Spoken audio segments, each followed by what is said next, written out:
আমরা আশা করি একটা ভালো নির্বাচন হবে এবং এই নির্বাচনের মধ্য দিয়ে জনগণ তাদের ভোটের অধিকার প্রতিষ্ঠা করতে পারবেন।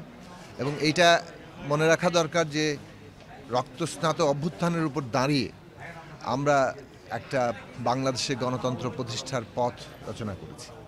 এই লড়াইটা অনেক আত্মত্যাগের বিনিময় করতে হয়েছে, হাজারো শহীদের রক্ত। তার আগে দীর্ঘ লড়াইয়ে গুম খুন মামলা হামলার মধ্য দিয়ে এই দেশে কিভাবে বিএনপি সহ বিরোধী রাজনৈতিক দলগুলোর উপরে অত্যাচার হয়েছে আমরা তা দেখেছি কিভাবে বিএনপি চেয়ারপারসন বেগম খালেদা জিয়া তার উপরে অত্যাচার হয়েছে। এবং এই সব কিছুর মধ্য দিয়েই যে দৃঢ়তা নিয়ে নেতৃত্ব যারা ছিলেন বেগম খালেদা জিয়া সহ জনাব তারেক রহমান সহ আমাদের দল আমাদের মঞ্চ আমরা সবাই মিলে নেতাকর্মীরা এত প্রতিকূলতা মোকাবেলা করে এই লড়াই করেছেন। সবশেষে ছাত্ররা তারা সারা দেশবাসীকে ঐক্যবদ্ধ করে যে রক্ত দিয়ে অভ্যুত্থান তৈরি করেছে তার মূল লক্ষ্য কিন্তু হচ্ছে এই দেশে গণতন্ত্র প্রতিষ্ঠা করা, মানুষের ভোটের অধিকার প্রতিষ্ঠা করা, নাগরিক মর্যাদা প্রতিষ্ঠা করা, সুযোগের সমতা তৈরি করা, ন্যায় বিচার প্রতিষ্ঠা করা। ফলে আগামী সংসদটা হচ্ছে এই যে মানুষের আকাঙ্ক্ষা বাস্তবায়নের সংসদ, সেই জন্য এই সংসদ কিন্তু সংবিধান সংস্কার পরিষদেরও নির্বাচন। এটা একই সাথে যেমন জাতীয় সংসদ নির্বাচন তেমনি সংবিধান সংস্কার পরিষদের নির্বাচন। যে জুলাই জাতীয় সনদ তৈরি হয়েছে তার ভিত্তিতে আগামী সংসদে আমাদের সংবিধান সংস্কার হবে, তার ভিত্তিতে বাংলাদেশ পরিচালিত হবে। কাজেই সেই এরকম গুরুত্বপূর্ণ একটা সংসদে সবাই যাতে ভোট দিতে পারেন সেই পরিবেশ রক্ষা করা, আমরা যাতে সুস্থ একটা শান্তিপূর্ণ প্রতিযোগিতার মধ্য দিয়ে জনগণের ভোটে আমরা যারাই নির্বাচিত হোক তারা সংসদে গিয়ে জনগণের অধিকার প্রতিষ্ঠা করতে পারে, তাদের জন্য কাজ করতে পারে, সেই বাস্তবতা তৈরি করা আমাদের মূল লক্ষ্য।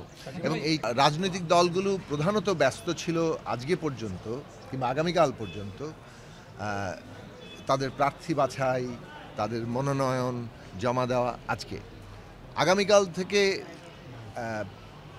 ব্যক্তিগত মানে প্রার্থী নিজস্ব প্রতীক নিয়ে প্রচার করতে পারবে না, কিন্তু গণভোটের প্রচার কিন্তু করা যাবে। গণভোটের প্রচারে কিন্তু কোনো বাধা নির্বাচন কমিশন থেকে দেওয়া হয়নি, সেটা নির্বাচন কমিশনও করছে, সরকারও করছে।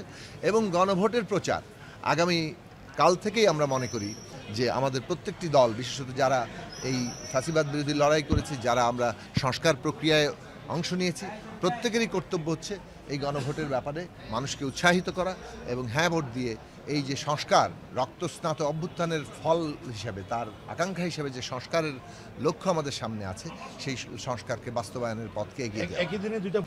আমরা তো শুরুতেই বলেছি যে এটা কোনো সাংঘর্ষিকতার কোনো সুযোগ নেই।